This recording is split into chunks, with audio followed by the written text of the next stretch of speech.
Nous allons ouvrir la parole de Dieu ce matin.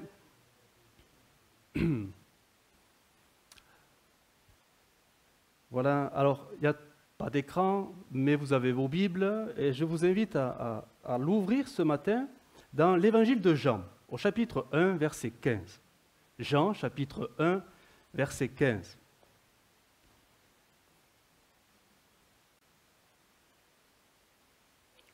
Jean, chapitre 1 et verset 15. Ah.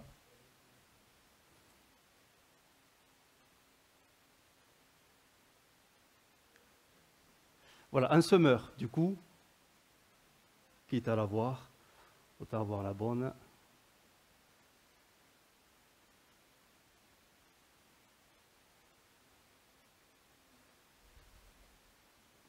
Alors, nous lisons Jean, son témoin, a proclamé publiquement « Voici celui dont je vous ai parlé, lorsque j'ai dit « Celui qui vient après moi, m'a précédé car il existait déjà avant moi. Nous avons tous été comblés de ses richesses. Il, donc Jésus, a déversé sur nous une grâce après l'autre. En effet, si la loi nous a été donnée par Moïse, la grâce et la vérité sont venues par Jésus-Christ. » Et je voudrais attirer votre attention sur ces deux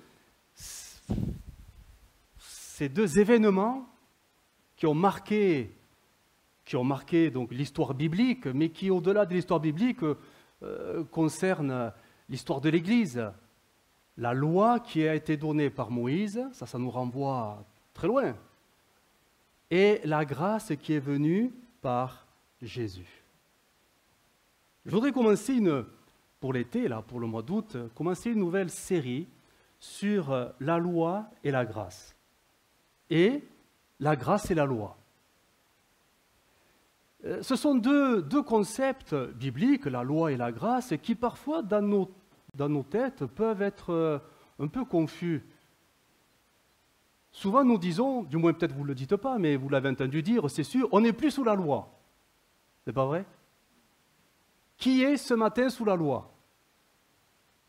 Donc on en déduit qu'on est sous... Oui, mais est-ce qu'être le fait d'être sous la grâce annule le fait que nous étions sous la loi? Donc sommes-nous sous les deux en même temps, vu que l'autre n'est pas annulé? Et là on se dit, mais c'est étonnant, parce que souvent on a un peu des clichés, des slogans, on n'est plus sous la loi, on est sous la grâce, alors ceci maintenant on peut le faire, ceci il ne faut plus le faire, et suivant les domaines de la vie quotidienne, il y a des choses qui sont un peu... en fait on ne sait plus trop. La loi est donnée par Moïse, et nous le savons, la Bible le dit, la loi elle est bonne. Elle est bonne. On verra les textes. Mais nous savons que la grâce, elle est bonne aussi, hein? Parce que Jésus ne peut apporter que des choses qui sont bonnes. Mais la loi ne fait pas de la grâce quelque chose de mauvais. Certainement pas. La loi reste bonne. Même si la grâce, certainement, est supérieure, ça n'enlève rien à la loi. Elle est bonne. Et on peut avoir des confusions, selon les domaines de la vie, au quotidien même. La loi, c'est quoi? Ou plutôt, elle sert à quoi? Si on devait résumer cette question, la réponse à cette question, je citerai tout simplement ce que Paul dira dans 1 Timothée 1,8. Je vais vous le lire dans la Semeur. Et vous allez voir que c'est assez clair. Nous savons que la loi est bonne, mais à condition d'être utilisée en accord avec son but. La loi a un but très précis. Et pour qu'elle soit bonne, il faut qu'elle soit utilisée dans ce but. Alors il continuera. Il faut savoir ceci, la loi n'est pas faite pour ceux qui font le bien. Ou d'autres versions diront pour ceux qui sont fidèles à Dieu.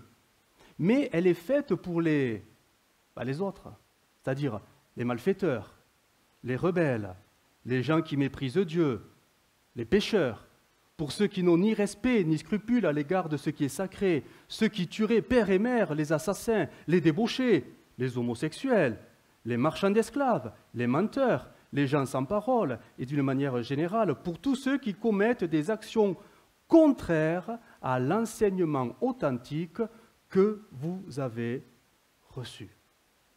La loi, si on devait résumer la pensée de Paul, elle est bonne parce qu'elle révèle ce qui en nous est mauvais. Elle révèle dans le cœur de tous, là c'était qu'une liste, elle n'est pas exhaustive, hein? On y est tous dedans. Elle révélera tous nos manquements pour essayer de plaire et d'obéir à Dieu. Parce que nous le savons, il est impossible de plaire à Dieu avec ses propres forces. Avec notre propre nature, nous ne pouvons pas plaire à Dieu. Il y aura toujours un moment où on n'y arrivera pas. Et la loi, elle a cette faculté de mettre en avant nos incapacités. C'est voué à l'échec. Tu peux être obéissant peut-être à certains commandements, bien il y en a toujours un qui te rattrapera et qui te ramènera à l'échec et à la déception. L'apôtre Paul l'a écrit dans Romains 7, je cite le texte, « Si je fais ce que je ne veux pas, c'est-à-dire le péché, je reconnais par là que la loi est bonne. Et maintenant, ce n'est plus moi qui le fais, mais c'est le péché. La loi me montre que le péché habite en moi. Pourtant, je voudrais faire de bonnes choses pour Dieu, mais cette loi est plus forte que moi. Je fais le péché. Le péché, comprenons bien la signification, c'est manquer le but. Et là, manquer le but, c'est d'obéir à toute la loi. Toute la loi. On ne peut pas. La loi nous met sur un pied d'égalité, tous.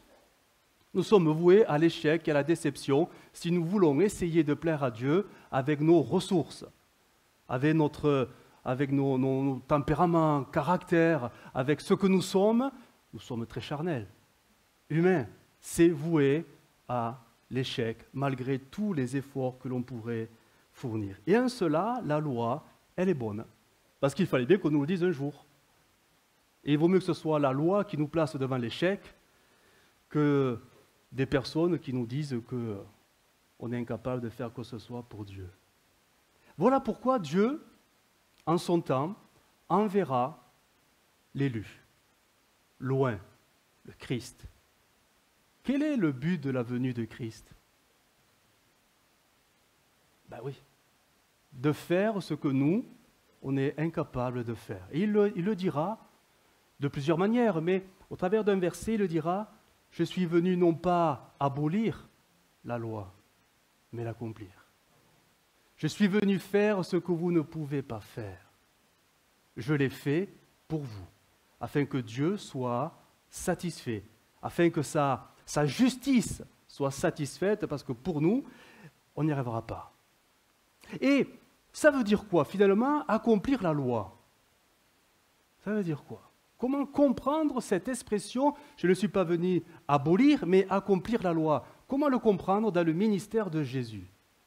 Alors, c'est l'apôtre Paul, toujours, qui va faire une sorte un résumé, une synthèse de tout ce qui est la loi. Il dira, toute la loi, Galates 5, 14, toute la loi est accomplie dans une seule parole. Vous savez laquelle? La parole qui résume toute la loi. Toute la loi se résume à ça.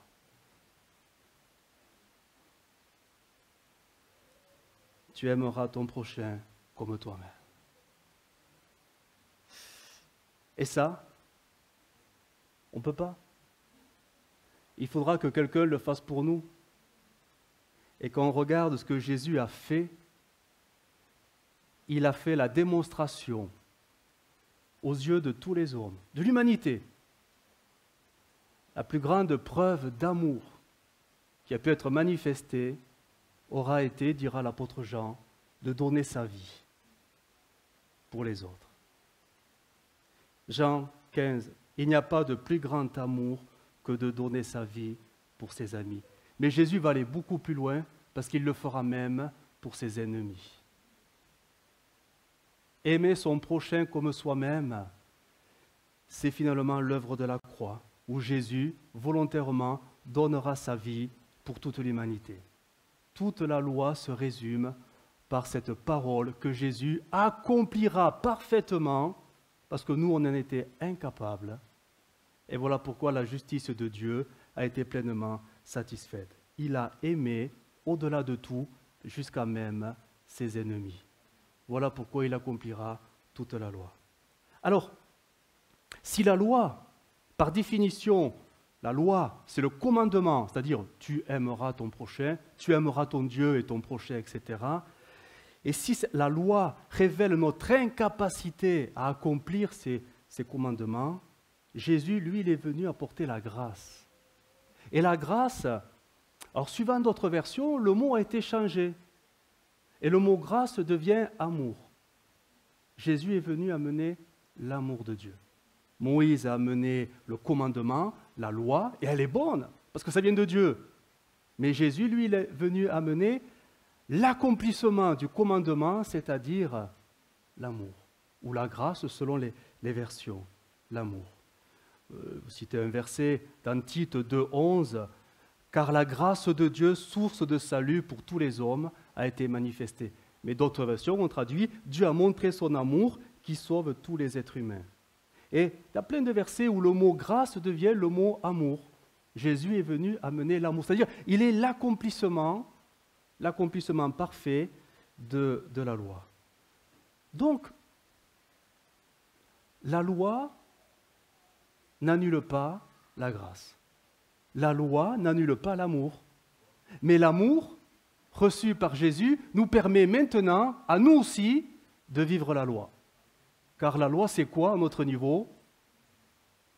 Tu aimeras ton prochain comme toi-même. Bon, tu aimeras ton Dieu et ton prochain comme toi-même.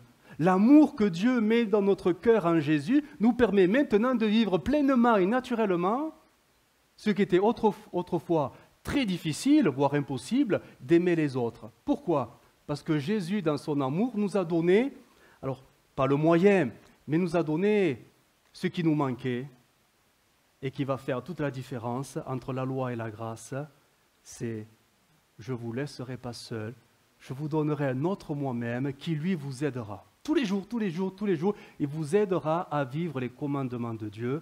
C'est le Saint-Esprit, qui s'appelle dans les Écritures aussi l'Esprit de la grâce. L'Esprit de l'amour, c'est pareil. C'est par le Saint-Esprit. Qu'est-ce qui fait le Saint-Esprit? Qu'est-ce qu'il met dans nos cœurs? L'amour. Le Saint-Esprit déverse dans nos cœurs l'amour de Dieu. Comment croyons-nous pouvoir aimer les autres et aimer Dieu si mon cœur n'est pas rempli d'amour qui vient de Dieu? On ne peut pas. Mais si le Saint-Esprit maintenant, parce que nous sommes sous la grâce et que Jésus est à nous, notre cœur est débordant, nous aimons Dieu, mais nous aimons aussi les autres. Donc, le fait d'être sous la grâce nous permet de vivre la loi. C'est beau, hein? Et Dieu est satisfait, parce que la loi, elle est bonne. Elle est bonne.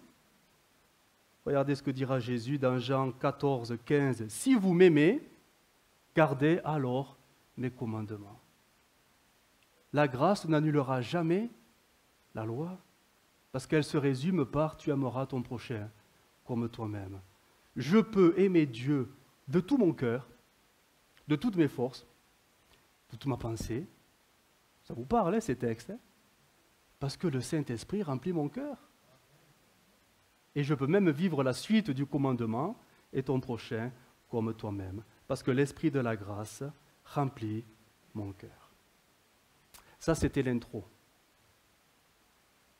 Mais, il y a un mais. Quand nous lisons les évangiles, on voit que Jésus fera toujours une comparaison entre la loi et la grâce. C'est-à-dire ce qu'il y avait autrefois et ce qu'il faut faire maintenant. Et on voit que chaque fois, Jésus monte le niveau. Alors, on se dit, mais si j'y arrivais pas avant, on ne va pas y arriver. Ben si. Si ton cœur est rempli de l'Esprit, maintenant tu le peux.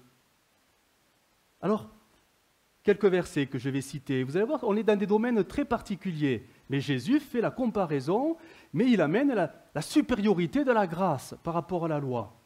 Dans Matthieu 5, je lis rapidement, vous avez entendu qu'il a été dit aux anciens, c'est-à-dire à vos pères, à cause de la loi, tu ne tueras point. Bon, jusqu'ici, ça va. Celui qui tuera est passible de jugement. Mais il va plus loin. Mais moi, je vous dis. Donc c'est Jésus, c'est la grâce qui parle, c'est l'amour qui parle, c'est la vérité qui parle. Mais moi, je vous dis que quiconque se met en colère contre son frère est aussi passible de jugement. La loi condamne le meurtre, la grâce condamne le fait de se mettre en colère. C'est beaucoup plus exigeant. J'ai vraiment besoin d'être rempli du Saint-Esprit. Parce que je pense qu'on n'a tué personne. Bon, on ne se connaît pas tous, mais bon, on ne sait jamais. Mais est-ce qu'on ne s'est pas déjà un peu tous mis en colère contre quelqu'un? Aïe, aïe, aïe. Ah. Aïe.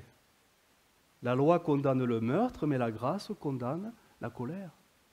Ah ouais. Un autre domaine où Jésus va faire la comparaison, dans toujours Matthieu 5, vous avez appris qu'il a été dit, tu ne commettras point d'adultère.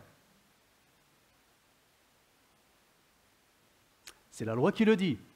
Mais Jésus, la grâce et la vérité, dira, je vous dis que quiconque regarde une femme ou un homme pour... Bon, on ne sait plus trop, mais bon, au bout d'un moment, voilà quoi. Pour la convoiter, a déjà commis l'adultère avec elle dans son cœur. La grâce va beaucoup plus loin que l'acte. Aïe, aïe. La loi condamne l'adultère, la grâce condamne les pensées impures. C'est exigeant, hein? C'est la grâce. Un autre domaine, toujours dans Matthieu 5, il a été dit que celui qui répudie sa femme lui donne une lettre de divorce. Ah, tiens, c'est curieux tout ça. Mais moi, la grâce dit, je vous dis que celui qui répudie sa femme, sauf pour cause d'infidélité, l'expose à devenir adultère, et que celui qui épouse une femme répudiée commet un adultère. Alors c'est un domaine très particulier, mais il faut comprendre que dans l'Ancien Testament, le divorce était parfois une simple formalité de convenance. La dame faisait, alors j'exagère un peu, mais bon, c'est un peu l'idée, hein. La dame faisait mal le souper, bon, je te fais une lettre, tu rentres chez ton père.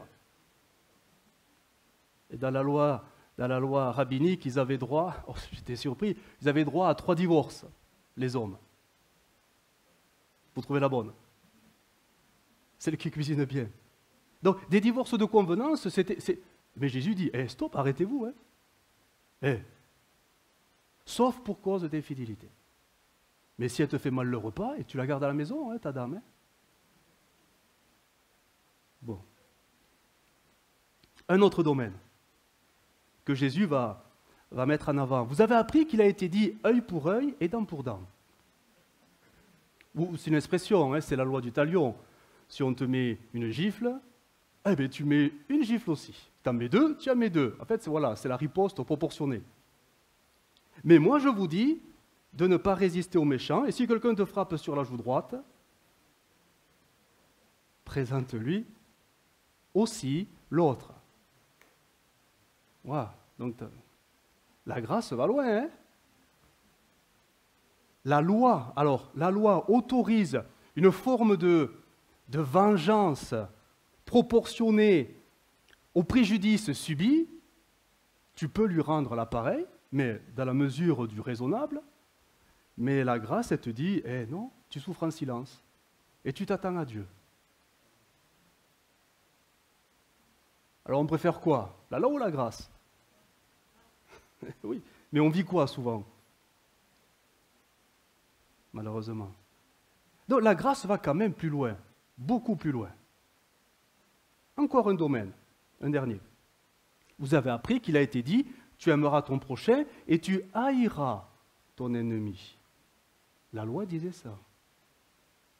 Mais moi je vous dis, aimez vos ennemis, bénissez ceux qui vous maudissent, faites du bien à ceux qui vous haïssent et priez pour ceux qui vous maltraitent et vous persécutent. La loi autorisait une sorte de rejet de l'autre. En fait, les non-juifs, tout ce qui n'était pas juif, il fallait les rejeter. Pourquoi? Pour garder l'intégrité du peuple d'Israël, sous forme nationalisme, voilà, très fort. Tout ce qui est non-juif, on n'en veut pas. On se souvient avec les Samaritains, les bons fidèles disciples de Jésus qui étaient bien juifs, on dit, tu veux qu'on prie que le feu tombe sur eux, au moins. Mais Jésus dira non, il faut aimer tout le monde, hein. Même les autres, ceux qu'on n'aime pas trop. Il faut les aimer quand même. Aimer son prochain, mais si ton prochain c'est un ennemi, tu dois aussi l'aimer. Difficile d'aimer tout le monde, très difficile. C'est impossible. Voilà pourquoi Jésus, lui, il l'a fait pour nous. Mais nous, nous avons besoin d'avoir l'esprit de Jésus, le Saint-Esprit, l'esprit de la grâce, pour vivre ces commandements. C'est des commandements, c'est pas des « et si tu y arrives, ça sera bien, tu me feras plaisir ». C'est pas ça. Tu dois. Mais il faut vraiment que l'Esprit de Dieu remplisse nos cœurs. Les enseignements de Jésus allaient beaucoup, beaucoup plus loin que les enseignements de la loi avec Moïse. Voilà pourquoi il faut, mais on n'a pas le choix, il faut tous les jours veiller à se laisser remplir quotidiennement du Saint-Esprit. Parce que les commandements de la loi, c'est tous les jours que nous y sommes confrontés. C'est tous les jours que nous devons nous aimer, c'est tous les jours que nous devons aimer les autres, c'est tous les jours que nous devons plaire à Dieu. Mais j'ai besoin que le Saint-Esprit soit tous les jours remplisse mon être tout entier. C'est la base de la vie chrétienne. Sans l'Esprit de Jésus, je n'y arriverai pas. Je n'y arriverai pas. Alors, je voudrais voir, et c'est là toute ma nouvelle série que je voudrais entamer, voir d'autres domaines dans l'Écriture où la loi disait que, et nous sous la grâce, ça va être un peu plus exigeant. Mais par l'Esprit, c'est possible. Mais il faut l'Esprit, parce que sinon on ne tiendra pas. Et ce premier domaine qu'on va voir ce matin, c'est la prière quotidienne. Nous savons tous que nous devons prier. On le sait, mais ce n'est pas nouveau. Même sous la loi, c'était un commandement. On devait prier Dieu. La loi de Moïse ordonnait 2 temps de prière quotidiens. 2 temps de prière qui étaient symbolisés par 2 sacrifices quotidiens, le matin et le soir. Et c'était des rendez-vous, il ne fallait pas se louper, hein, parce que Dieu était là au rendez-vous. Nous sommes du temps de la loi, avec les premiers sacrifices, nous sommes avec Moïse, c'est le tabernacle, c'est le temple, c'est tout l'Ancien Testament. Et Dieu était au rendez-vous, et le commandement, il était là, et il fallait être bien réveillé pour le vivre, le matin. Et pas aller au lit trop tôt, le soir, pour le vivre, le commandement du soir. Alors, on va lire ensemble dans Nombre 28, verset 1er. Je lirai dans Semeur, jusqu'au verset 8, tout le rite israélite qui est là, et qui était en vigueur, et il fallait le faire tous les jours. 6 jours sur 7, sauf le jour du sabbat, c'était un peu plus, il y avait autre chose à faire. Et 2 fois par jour, le matin et le soir. Alors, Nombre 28, verset 1er.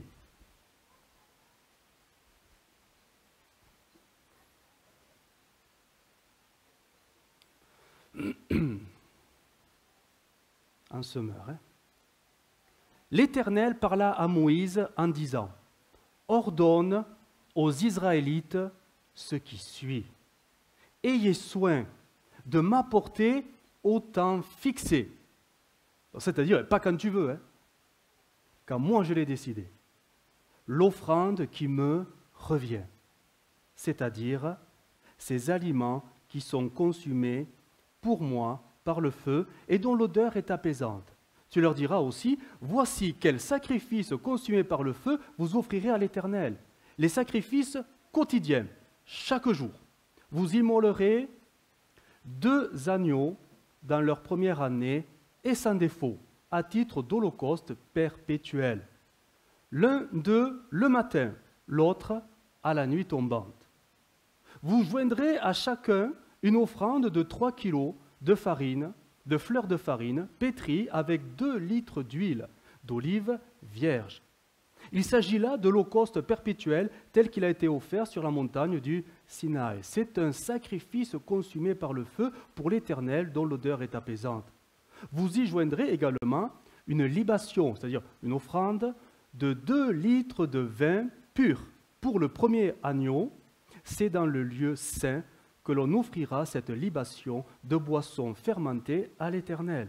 Le second agneau sera offert à la nuit tombante avec la même offrande et la même libation que le matin. C'est un sacrifice consumé par le feu dont l'odeur apaise l'Éternel.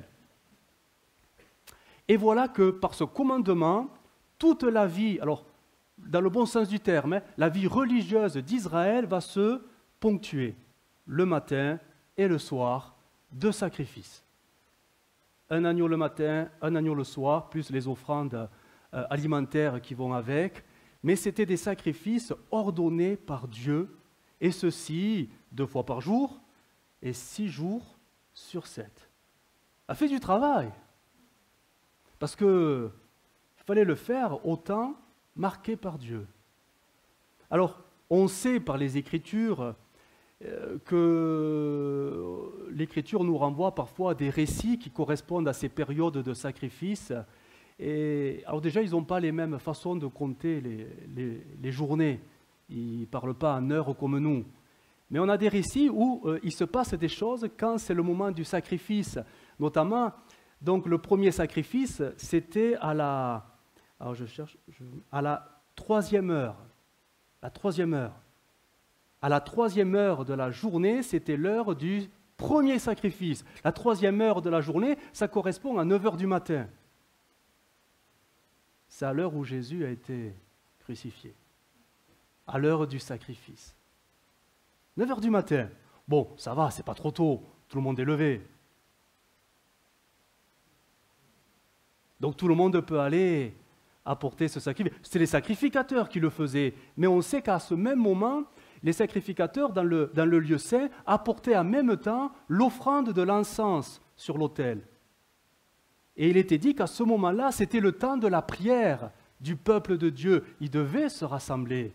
On a un récit autour de cet événement, c'est Zacharie. À l'heure de la prière, alors qu'il s'apprête à verser l'encens, donc lui, il est dans le lieu saint, mais les collègues sont en train de faire le sacrifice. Le peuple, c'est à Jérusalem, bien sûr. Ils sont en train de se rassembler pour l'heure de la prière. Et c'est là que l'ange va venir le voir, pour lui dire, tes prières ont été entendues, tu vas être papa d'un petit Jean. À l'heure de la prière, c'est 9 heures du matin. Et le deuxième rendez-vous qui clôturait la journée, mais il ne calculait pas l'heure comme nous, c'était la 9e heure. La 9e heure, tiens, c'est l'heure à laquelle Jésus rendra l'Esprit. La 9e heure, c'est 15 heures. 3 heures de l'après-midi. C'était le deuxième temps de prière où, à nouveau, on apportait l'encens. À nouveau, il fallait sacrifier le deuxième animal pour le Seigneur. C'était des temps marqués où Israël n'a pas le choix. Il faut apporter à Dieu l'offrande qu'il attend. Et ça va ponctuer toute l'histoire d'Israël. La vie religieuse était marquée par ces 2 événements. Plus tard viendra, donc ça c'est la tradition rabbinique qu'il a rajouté, un 3e temps de prière à midi, la 6e heure. Mais ça, ce n'était pas dans la loi, c'est les traditions qui les ont rajoutées. Mais ce qui est étonnant, c'est de voir que, on va dire, ce calendrier d'horaires de prière au quotidien, finalement, on s'aperçoit que dans les religions, on le retrouve. Alors, on ne va pas chercher bien loin, hein, mais bon, dans le judaïsme, on retrouve, même s'ils n'ont plus le temple pour les sacrifices, ils ont des temps de prière bien marqués, bien marqués. Dans l'islam, ils ont des temps de prière bien marqués. Ah, c'est l'heure de la prière, j'arrête tout, je sors mon tapis, je fais la prière, parce que c'est l'heure de la prière. Mais même chez nous, dans la chrétienté avec un grand C, on ne va pas bien loin, hein, dans le catholicisme, il y a des temps de prière. Alors, je ne connais pas trop, j'ai cherché. Hein. Combien ils ont de temps de prière dans le catholicisme? Temps de prière, il faut y être. Hein. Vous le savez, combien il y en a? Il y en a beaucoup. Hein. Ça vous prend toute la journée. Hein. Il y en a 7. 7. Alors le premier commence... Oh non, ça commence à minuit. À minuit. De minuit jusqu'au... En fait, c'est à chacun de voir selon son réveil, mais et ça, c'est la petite comptine qu'on connaît tous, les matines. Sonner les matines, ding, ding, dong. Et c'est ça. Et c'est quoi les matines? C'est un temps de prière où le chrétien se met en prière, il lit des psaumes, il prie le Seigneur. Alors voilà, et il fait ça pendant un temps. Mais autant sonner des ding, ding, dong, sonner les matines. Après, bon, il se rendorment, mais après, le soleil se lève. Et là, c'est la prière du matin. La prière du matin, elle a un nom. Les laudes. Laude qui veut dire louange. C'est un temps de louange. Alors bien sûr qu'ils ont des prières appropriées à chaque événement. Dans la louange, pour eux, parfois c'est simplement des lectures de prières, le chapelet, l'angélus. Voilà, tout est, voilà. Donc ça, c'est à peu près, c'est du 6h, 7h, bon, tout dépend. Après, il viendra 9h du matin. 9h du matin, je ne sais pas qu'est-ce que vous faites à 9h du matin, mais pour eux, il y a le temps maintenant des tierces. Les tierces, c'est un temps où on arrête tout et on se met en prière selon un rite bien particulier, mais c'est 9h du matin, je prie le Seigneur. Et la journée continuera. Viendra le temps des sextes. Sextes, c'est midi.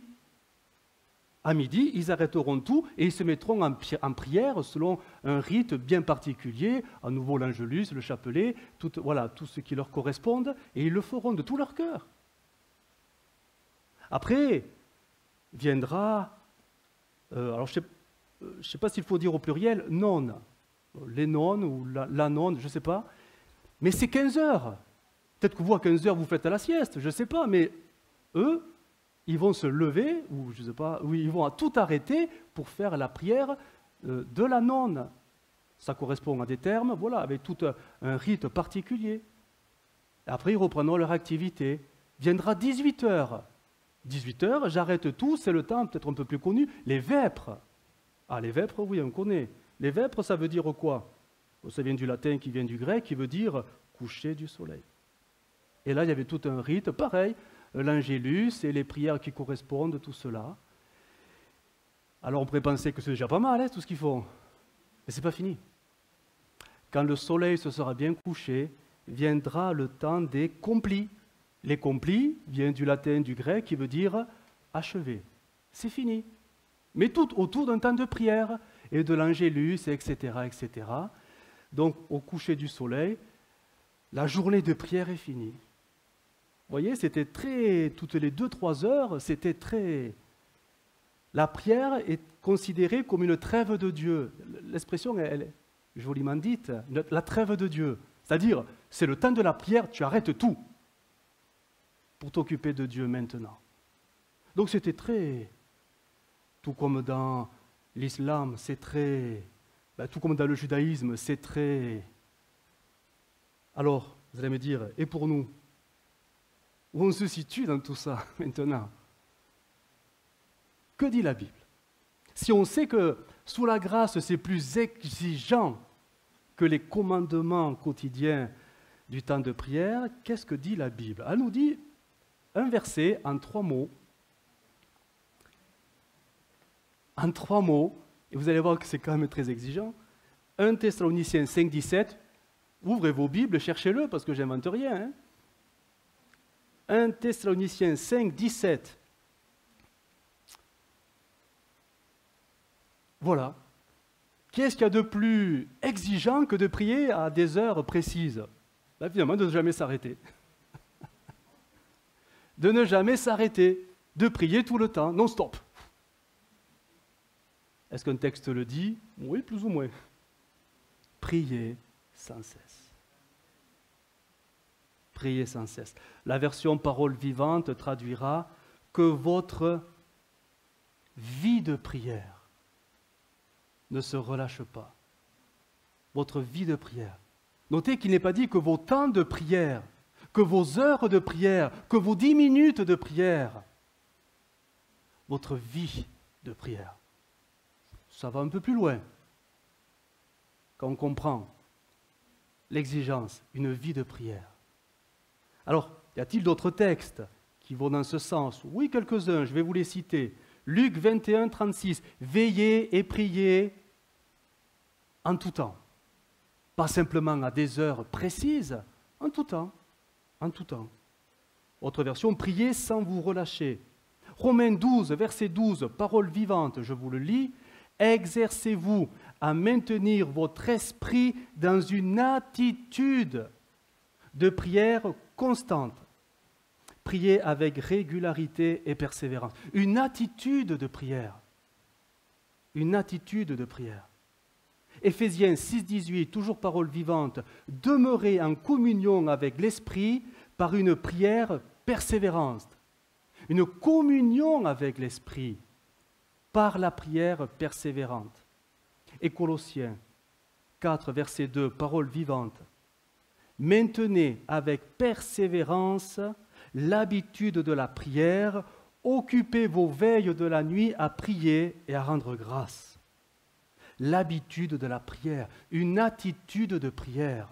La loi disait 2 rendez-vous quotidiens pour prier Dieu. L'apôtre Paul nous dit, si vous êtes rempli de l'Esprit de Dieu, vous avez une attitude de prière 24 sur 24. À toute heure de la journée, notre esprit est en communion avec Dieu, par le Saint-Esprit qui est en nous. L'Esprit de Dieu. Non plus, je le répète, à des heures précises, mais c'est-à-dire, je ne fais plus mes prières. Bon, on ne parle pas comme ça, hein. Je dois faire mes prières. Je vis la prière. Je vis la prière. Je vis la prière tous les jours, à toute heure, parce que tous les jours, à toute heure, je suis en relation, en communion, directe, indirecte, peu importe. Mais je suis en communion avec Dieu. En fait, je traverse ma journée comme si Jésus était... Il est là. Et je lui parle. Bon, je ne lui parle pas en esprit. On prie dans notre cœur, on prie dans notre tête, mais ou des fois on prie à haute voix comme s'il était là. Mais on prie. On prie comme si... C'est ça, vivre la prière. Quelqu'un a dit, à juste titre finalement, la prière, c'est la respiration de l'âme. La prière, c'est la respiration de l'âme. Ce qui fait que ce n'est pas compliqué de prier, parce que ça devient naturel. C'est naturel. Je prie Dieu parce que je vis avec Dieu tous les jours. Du matin jusqu'au coucher, et parfois, des fois même la nuit, quand on se réveille. Mais on vit avec Dieu, donc je parle avec Dieu. Vous savez que le mot prière veut dire littéralement... Vous savez ce que ça veut dire? Parce que je suis devant des gens de prière, hein? Mais ça veut dire quoi? Littéralement. Se tourner vers. Je vis la prière, c'est-à-dire je suis tourné vers... je prie qui? Dieu. Je suis tourné vers Dieu. Pas besoin de chercher une ville particulière. Je suis tourné vers Dieu. Mais c'est dans l'esprit. Nous sommes des gens de prière en esprit et en vérité. Mais par le Saint-Esprit qui est en nous. Ce qui fait que, finalement, la prière, ça devient... Du moins, ceux qui la vivent vont comprendre ce que je dis, mais ça devient un besoin. J'ai besoin de prier Dieu. Parce que si je ne le fais pas, il y a comme un vide. Un vide. Il y a un vide. Ça devient un besoin, mais pas simplement spirituel, mais presque vital. Inconcevable de passer une journée sans m'adresser à celui que j'aime, mon Dieu. Ça devient quelque chose, je veux dire, on n'est plus dans « allez, je vais prier 5 minutes », mais on n'est plus dans ça. Je ne fais pas mes prières du matin, mais je vis la prière dès le matin. Certainement différemment à certains moments de la journée où parfois je vais pouvoir arrêter tout, m'isoler de toute activité, mais parfois même dans mon activité, je suis en prière avec mon Dieu. Je vis les deux. Pourquoi? Parce que mon cœur est rempli du Saint-Esprit. Qui nous met en relation avec Dieu, notre Père? Qui est en nous? C'est le Saint-Esprit. C'est lui le lien spirituel qui rend vivantes nos prières et qui, nous le savons, montent et sont reçues par le Seigneur. C'est le Saint-Esprit. qui fait tout cela. Et c'est le Saint-Esprit qui nous donne cette soif, cette envie de prier, tout comme il donne la soif de lire les Écritures. C'est le Saint-Esprit qui fait tout ça. Si vous commencez à essayer de vivre des temps de prière, une vie de prière sur vos forces, vous n'y arriverez pas. Vous n'y arriverez pas. Vous allez vous imposer des temps de prière. Allez, aujourd'hui, je prie un quart d'heure. Vous mettez la montre et le chrono. Vous allez tenir un jour, 2 jours, une semaine, après, vous n'y arriverez pas. Mais quand c'est le Saint-Esprit, la montre, elle n'est pas nécessaire. Parce que la prière, elle est... Même quand vous avez dit le Amen final, mais vous êtes toujours en prière. Parce que Jésus, il n'est pas parti. C'est pas parce que vous dites Amen que Jésus s'en va vers une autre personne. Après, il vous laisse tout seul. Tu as fait tes prières, c'est bon, débrouille-toi. C'est pas ça. Il vit avec nous et je vis avec lui. Donc, la louange, l'adoration, l'intercession, la prière, tout ça, ce sont des choses qui se vivent parce que ça vient d'un cœur qui est rempli de l'esprit et ça devient un besoin. On le sent et je pense qu'on a tous senti ce besoin à un moment donné j'ai besoin d'ouvrir mon cœur à Dieu, tout simplement. Et dès le matin, parce que mon cœur vit la prière, c'est un besoin vital. Malheureusement. Force est de constater que ce que je viens de dire, tous les chrétiens ne le vivent pas. Oui. Parfois, il peut arriver que la prière, ce besoin vital de prier, on ne le ressente plus. On s'éteint. On prie de moins en moins. La ferveur n'y est plus. Je parle du culte personnel à la maison. Je ne parle pas même de la prière à l'église. Je ne parle même pas de ça. Je parle de notre culte personnel à la maison. Des fois, on commence à prier, ou plus courtement, ou non plus tous les jours, 1 jour sur 2, 1 jour sur 3. Carrément, on a oublié de prier toute la semaine. Et là, on s'aperçoit que on peut même trouver des chrétiens qui, malheureusement, détournent le but de la prière à des fins plus personnelles, voire égoïstes. La prière nous a été donnée pourquoi? En premier lieu. Pourquoi ça nous a été donné comme moyen, la prière? Elle sert à quoi, la prière? Communiquer, parler avec Dieu. Moi, je vais être beaucoup plus même général que cela. C'est pas faux ce que vous avez dit, mais c'est pour être dans la présence de Dieu. Même sans parler, je peux être dans la présence de Dieu. Prière, littéralement, se tourner vers. Je me tourne vers celui avec qui je veux passer un moment particulier. Peut-être que je n'aurai rien à dire, mais je suis dans la prière parce que je suis avec. La prière, c'est passer du temps avec. Passer du temps avec Dieu. Et bien souvent, on le voit malheureusement, la prière a été détournée de son but premier et on a réduit la prière à des choses très, très, très personnelles. Très personnelles. C'est-à-dire que, dénaturé même, le but de la prière et nos temps de prière sont devenus, je ne veux pas être méprisant, mais parfois des récitations évangéliques. Je récite mes listes de mes besoins à Dieu. Et dès que c'est fini, je vaque à mes occupations. Mais les listes, ce n'est pas que des besoins. Ça peut être ma liste de personnes pour qui j'intercède.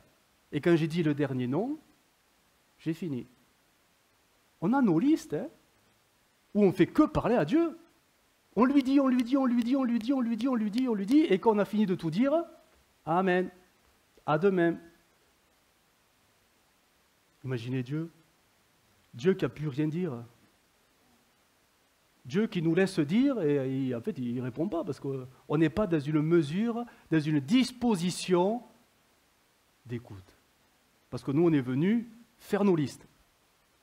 Alors, on ne le fait pas en mal, attention, mais on peut, malheureusement, réduire nos temps de prière à que ça. C'est des bonnes prières, elles sont utiles, parce que la Bible le dit, qu'il faut prier pour nos besoins, il faut prier pour les autres. Elle le dit, mais si ma vie de prière se résume à que ça tous les jours, ou tous les 2 jours, ou tous les 3 jours, toutes les semaines, mais je suis pauvre, Je suis pauvre finalement, parce que la prière, elle ne sert pas qu'à ça. La prière sert éventuellement, principalement, à passer du temps avec Dieu. À passer du temps avec Dieu, à me reposer dans la présence de Dieu. Ou d'autres peuvent utiliser la prière simplement quand il y a les temps difficiles qui tombent sur eux. Sinon, ils ne prient pas. Ils ne ressentent pas ce besoin. Quand vient l'épreuve, c'est là qu'ils vont se rappeler que Dieu est un bon secours. Alors on va prier Dieu.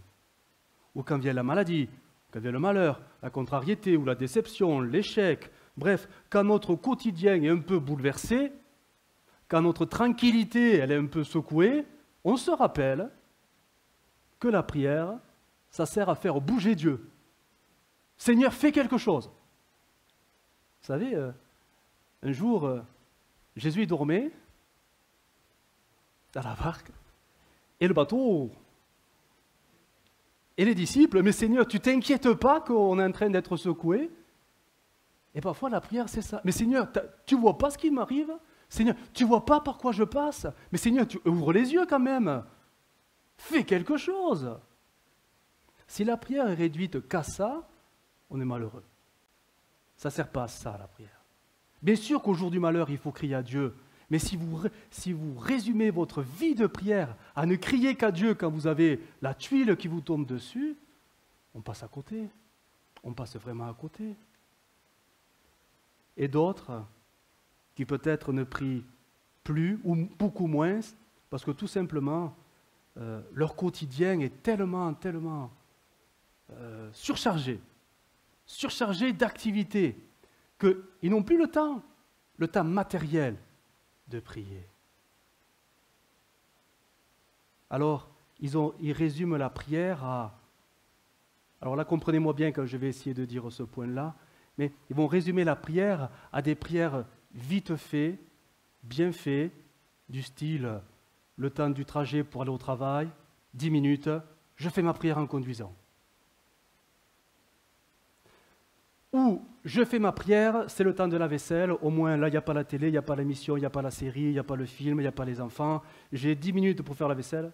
Non, pas tant. 2 minutes pour faire la vaisselle. Je fais la prière en faisant la vaisselle. Alors, je ne dis pas qu'on ne peut pas faire ça.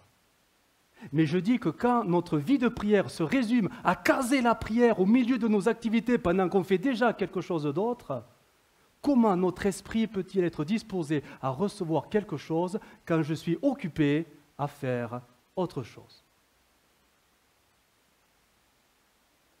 Jésus avait raison de dire, quand tu pries, arrête tout. Arrête tout. La trêve de Dieu, arrête tout. Tu vas dans ta chambre, tu fermes ta porte, tu cesses tes activités, et là, tu pries ton Père qui est dans le lieu secret. Et là, ton Père te le rendra. C'est pas évident quand on a des emplois du temps chargés. Mais quand ça devient un besoin vital, est-ce qu'on ne trouve pas le moyen, quelque part, de remettre les bonnes priorités, peut-être pour retrouver une vie de prière?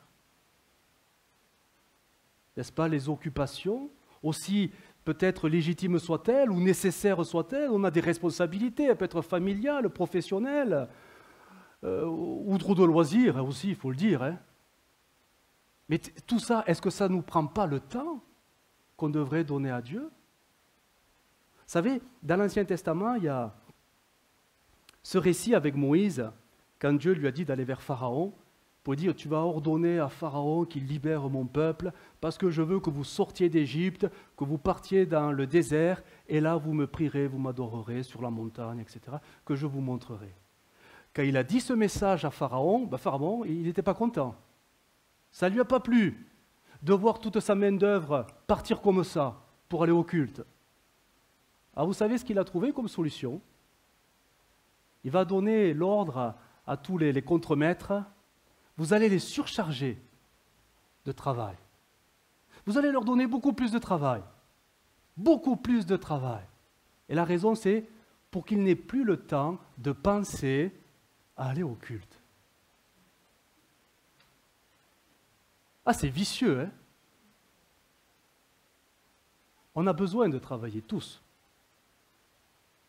Mais quand le travail nous vole notre vie de prière, y a-t-il pas quelque chose qui révèle un déséquilibre?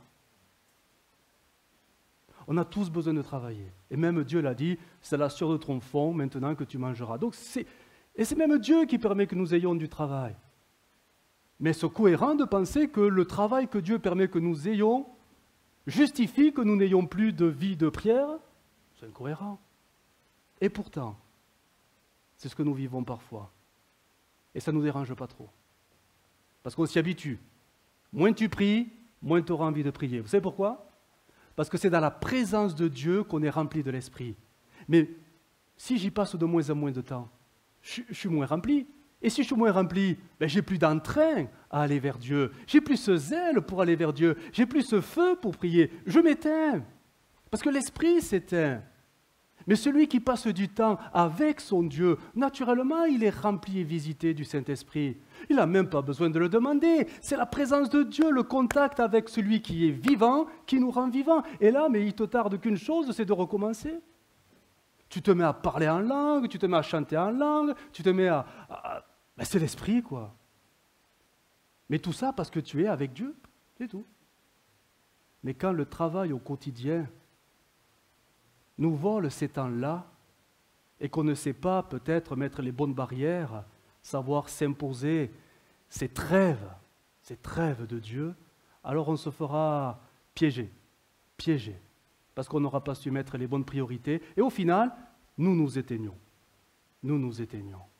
C'est Daniel le prophète. Souvenez-vous de Daniel le prophète. Il avait ces journées, elles étaient bien ponctuées par 3 moments.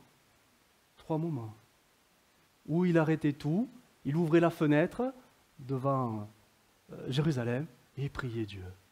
Ça lui a valu des bricoles, hein, mais il est resté intègre dans sa façon de vivre sa relation avec Dieu. Savoir s'imposer parce que c'est nécessaire.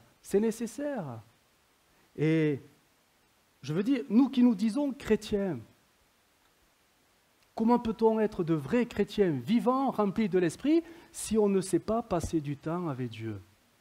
Et du temps, vraiment, je pense qu'on en a tous un peu. Jésus, il avait des journées bien remplies et il savait parfois s'isoler, se couper de tout le monde et prier. La nuit, il allait tout seul et il priait. Il vivait les trêves avec son Dieu pour être qu'avec son Dieu. Après, ça c'est l'expérience. Souvent les gens qui disent « Pasteur, comprenez, j'ai pas le temps, j'ai trop de travail. » Bon, vous ne le répéterez pas. Bon, c'est c'est du vent, hein, c'est un peu bidon. Parce qu'on a vu, l'expérience nous a montré que les mêmes personnes qui après se retrouvent avec un capital de temps supérieur, ça ne change rien à leur habitude. Ils ne viendront pas plus au culte et ils ne prieront pas plus. Parce que la prière, ça ne vient pas d'une disponibilité d'un agenda, ça vient du cœur. Ça vient du cœur. La disponibilité du cœur surpasse de très loin la disponibilité d'un agenda. Tout vient du cœur. C'est pour cela qu'il faut que mon cœur soit rempli de l'essentiel fondamental pour ma vie chrétienne ici-bas, du Saint-Esprit. L'Esprit de la grâce qui me permettra tout naturellement de vivre une vie de prière rafraîchissante. Une vie de prière rafraîchissante. Pourquoi le temps des congés est toujours un temps où les chrétiens se relâchent? C'est étonnant, parce que c'est un temps où on a plus de temps. Je ne parle pas des retraités, hein. Vous avez beaucoup de temps. Quoique, il semblerait qu'ils aient moins de temps que les actifs. Mais c'est étonnant de voir que quand nous avons plus de temps, pendant les congés, en fait, on ne le consacre pas plus à la prière, mais plus à autre chose. Je ne dis pas que c'est un péché, attention, hein, mais c'est révélateur de ce que nous avons dans le cœur. Si vraiment ton cœur est rempli du Saint-Esprit et que tu aimes ton Dieu de tout ton cœur, mais il ne te tarde qu'une chose, c'est d'être avec ton Dieu, de t'isoler avec ton Dieu. Ça commencera le matin, ça peut durer toute la journée, bref, c'est chacun qui vit après sa vie de prière différemment. Mais on a envie de ces moments-là.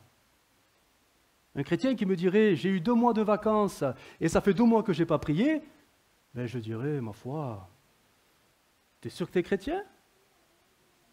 Tu sais ce que c'est un chrétien? Hey, voilà, sec.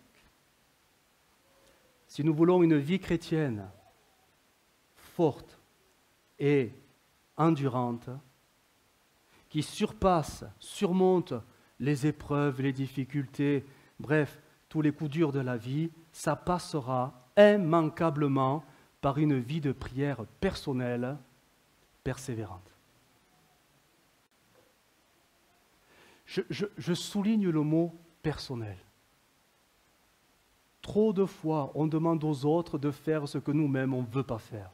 Priez pour moi. Priez pour moi. Priez pour moi. Et on s'appelle au téléphone. Prie pour moi aujourd'hui, prie pour moi, prie pour moi. Alors, bien sûr qu'il faut se prier les uns pour les autres. Bien sûr qu'il faut se porter dans la prière. Bien sûr. Mais est-ce qu'à la base, ces personnes ont une réelle vie de prière personnelle, où ils dépendent de personne d'autre que de Dieu? Si vous commencez à dépendre de la prière des autres, là aussi il y a un problème. Nous dépendons tous de Dieu, pas des autres. Imaginez que les autres oublient de prier. Vous allez leur en vouloir après. Oh, t'as pas assez prié pour moi. Ne parle plus. Viens plus me voir. Je vais demander à quelqu'un d'autre de prier pour moi. Toi, tu n'es pas sûr, tu n'es pas fiable, tu n'es pas fidèle dans la prière. Ah, ils vont en plus nous culpabiliser. Quand même. Non, non. Nous voulons dépendre de Dieu et de Dieu seul. Cela ne veut pas dire qu'on ne doit pas prier les uns pour les autres, mais n'attendez pas des autres la prière. Vous, priez le Seigneur. Si c'est un besoin vital, vous n'allez pas répandre vos besoins à tout le monde. Hein. Vous allez les répandre devant Dieu. C'est tout. Donc une vie chrétienne forte, endurante, ça passera immanquablement par une réelle vie de prière personnelle au quotidien. Et ça passe par être rempli constamment du Saint-Esprit. Du Saint-Esprit. Si le Saint-Esprit, et j'en arrive à ma conclusion, c'est le lien entre nous et le Seigneur, comprenons que le Saint-Esprit ne fera pas tout. Bien sûr que c'est lui qui donne le zèle, le vouloir, l'envie, le faire, c'est lui qui nous donne, qui nous pousse de l'intérieur. Mais au final, qui c'est qui a le dernier mot? Pour prier, c'est nous, hein? C'est nous. Et parfois même, nous avons lutté parce qu'on sentait qu'il fallait prier. On sentait qu'il fallait arrêter de faire nos activités. On sentait que c'était maintenant le temps de se mettre à se tourner vers Dieu. On le sentait, mais on ne l'a pas fait. Donc, oui, être rempli du Saint-Esprit, c'est bien sûr qu'il le faut, mais il faut que moi aussi, je coopère avec le Saint-Esprit. Si vous ne faites pas le premier pas avec le Saint-Esprit, vous n'attendez pas à en faire 2 avec lui. Hein. Faisons déjà les choses qui nous reviennent, et le Saint-Esprit ne manquera pas de nous pousser plus loin, plus loin, plus loin. Je pense à Jésus. Quand même, poussé par le Saint-Esprit, il va prier pendant 40 jours et 40 nuits. Là, ça en dit long sur sa vie de prière avant. Ben oui. N'allez pas commencer demain un jeûne et prière de 40 jours parce que le pasteur a prêché sur il faut prier un peu plus longtemps. Non, parce que certains l'ont fait, hein, et ça finit par des drames. Hein. Ce n'est pas une technique, le jeûne de 40 jours. Hein. Ça n'a rien à voir. Hein. Mais comprenez que plus nous vivons les choses avec le Saint-Esprit, plus notre vie de prière se développera. Elle grandira. Et le Saint-Esprit nous conduira parfois dans notre vie de prière dans des choses, et on n'y pensait même pas. Et ne serait-ce qu'entendre la voix du Seigneur dans nos vies de prière. J'ose pas poser la question, mais l'entendons-nous souvent, la voix de Dieu, ou c'est Dieu qui entend plus souvent notre voix? Ça en dit long aussi sur notre sensibilité de notre vie de prière. Tout ça, ça se développe, tout ça, ça s'apprend. Plus je passe du temps avec Dieu, plus j'apprends à connaître Dieu. Plus je passe du temps avec Dieu, plus je suis sensible à ce qu'il veut pour ma vie. Plus je passe du temps avec Dieu, et plus ben finalement, je suis intime avec lui. Mais c'est comme la vie de tous les jours. Plus vous passez du temps avec quelqu'un, plus vous la connaissez, la personne. C'est pas vrai? Je pense que mon épouse me connaît bien. Pourquoi? Et voilà. Et là, elle sait ce que je pense. Eh bien, passez du temps avec Dieu, et vous allez voir que vous allez apprendre à discerner la pensée de Dieu. Parce que le but, on a besoin de quoi? L'homme ne vivra pas de pain seulement, mais de toute parole qui sort de la bouche du chrétien. Oh, certainement pas, il faut qu'il apprenne à se taire. Mais de la bouche de Dieu. Les paroles de Dieu deviennent notre nourriture. Alors, bien sûr qu'en lisant la Bible, c'est une nourriture, mais quand vous entendez la voix de Dieu vous parler dans votre cœur, dans vos pensées, ça nourrit aussi votre âme. Et tout ça, ça vient, et ça ne vous tombe pas dessus comme ça, hein. Mais ça vient parce que vous passez du temps avec Dieu. Moïse, il a reçu les instructions pour le tabernacle, etc. Bref, le commandement, il a reçu tout cela, mais il a passé du temps avec Dieu. 40 jours, hein. À tel point qu'on a cru qu'il était parti. Il avait filé, que c'était fini. Il a passé du temps avec Dieu. Et Dieu a pris le temps pour lui révéler les choses. Il n'a pas reçu un bouquin où tout était écrit. C'est dans la communion que les choses sont venues. C'est après qu'il va écrire. Une vie de prière. Si il y a quelque chose que vous devez retenir de ce message, et j'espère que vous allez le retenir un peu, c'est que Dieu nous veut dans sa présence. N'allez pas plus loin que ça. Et pour que sa présence soit vécue, mais d'une manière rafraîchissante, il faut que l'Esprit me remplisse tous les jours, tous les jours, tous les jours. Il faut qu'il m'envahisse tous les jours. Et ça, ça se demande. Seigneur, remplis-moi du Saint-Esprit. Dites-lui, je suis un vase, je suis vide. Remplis-moi de ton Saint-Esprit. Parce que je veux passer du temps avec toi. Je veux apprendre à me taire et apprendre à t'écouter. Et j'ai besoin de vivre ça. Alors, la loi disait 2 rendez-vous quotidiens, à 9h et à 18h. Et entre-temps, tu vis ta vie. Aujourd'hui, l'Esprit de la grâce nous dit, je veux vous donner une vie de prière. Tous les jours, tous les jours, tous les jours. 7 jours sur 7. À toutes les heures, à tout moment. Une vie de prière. Parce que Jésus l'a dit, je serai avec vous tous les jours. Et comme il aspire à ce que nous soyons tous les jours avec lui. Pour l'entendre, nous parler, nous guider et nous diriger. Amen.